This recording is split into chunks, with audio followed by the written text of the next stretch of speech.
جورابک نظری دانشمند و آوازخوان معروف تاجیک روز 24 می در سن 74 سالگی درگذشت. او و یک عده اعضای خانواده‌اش چند روز به این طرف در شفاخانه استقلال شهر دوشنبه بستری بودند. نزدیکانش گفتند جورابک نظری سالهای آخر از بیماری قند رنج می برد. جورابک نظری دانشگاه ملی تاجیکستان را ختم کرده در موضوع جایگاه و مقام مکتب شیرازی در ادبیات فارس و تاجیک رساله نامزدی دفاع نموده است. چندین سال ریاست پژوهشگاه شرقشناسی و میراث خطی اکادمی علم‌های تاجیکستان را بر عهده داشت. 3 سال اخیر مدیر مرکزی میراث خطی بود. مدتی هم در افغانستان به حیث ترجمان کار و زندگی کرده است. بر اضافه کارهای علمی و تحقیقاتی یکی از آوازخوان‌های شناخته کشور بود و حالا یک گزارشی را پیشکش شما می‌کنیم که چند سال پیش اثنای تجلیل 70 سالگی این دانشمند و آوازخوان تهیه شده است. یک جوانمرد تاجیک، یک کیفتش هنر، یک کیفتش علم. جوانمردانه تاجیکانه هنر علم به پیش می‌برد. جورابک مرادوف هنرمند معروف تاجیکی از خوجند و دوشنبه به تبریک همنامش آمده است. فعالیت حدود 50 ساله جورابک نظریف را در صحنه این گونه توصیف کرد.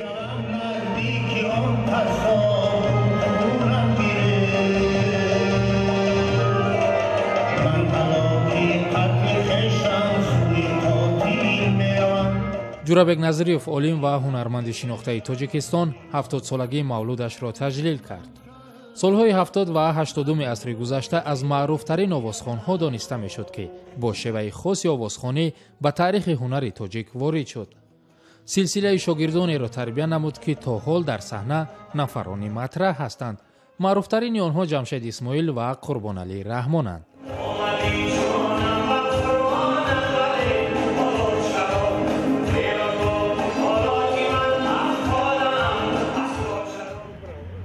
جورابک نظریف جز آوازخوانی در دایره علمی صاحب آبروی خاص است. او در پژوهشگاه شرقشناسی فرهنگستان علوم فعالیت می‌کند و مدیری گنجینه دستخط‌ها را به عهده دارد که این مقام را از افتخارات خود می‌داند. این کتاب‌ها در تورات سال‌های 30 وارد گنجینه ما شدند. از نظر زمانی خیلی قدیمی اند. ماهیت این برادرای ما مخصوصا برادرای یهود در همه جا می‌دانند. یک دو دفعه از نیویورک از دیگر جا تشریف آوردن که مثلا در زمینه همکاری تورات‌های ما تبدیل کنیم فلان کنیم این کنیم این کار نکرده بودم. این تورات یعنی مالکیت حقی مردم اینجا باقی مانده است. این در چرم نوشته شده است. جورابک نظری آوانی مشکل نگهبان این گنجینه بود و با قول خودش رنج آن را نیز کشیده است. او را زمان به این متهم کردند که دستخط‌های مهم را فروخته است. یک صبح بود که نماینده های اداره قدرتی سال 90 چند بود که یک وارد دفتر من شدند با قهر غضب ما همون تورات های شما رو بینیم فلان کنیم. خیلی گفتم که من دو تورات دارم.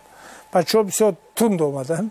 گفتم که دادرم برو بیرون بعد این درگاه ادب است بدرو سلام کو بعد بگو گپاتا بگو. بعد مجبورشون کردم هم خیلم کردن اومدن خیلی بردم کتابو من نشون دادم گفتم همین. جورابک نظری سالهای بعد جنگ شهروندی به خاطر علم برآمدش را در صحنه کمتر کرد چون که زمانه حضور او را در بخش حفظ یادگاری‌های خطی تقاضا می‌کرد.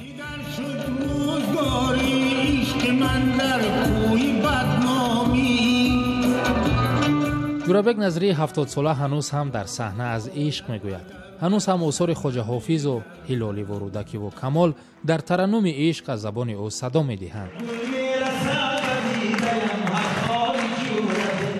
جورابک تجلیل 70 سالگیش را جنبست فعالیت ایجادی نمی‌داند. با گفته او با جورابک مرادوف و جورابک نبیوف به نزدیکی لایحه 3 جورابک را پیشنهاد می‌کنند که امیدوار است برای مخلصان تحفه خوب خواهد بود.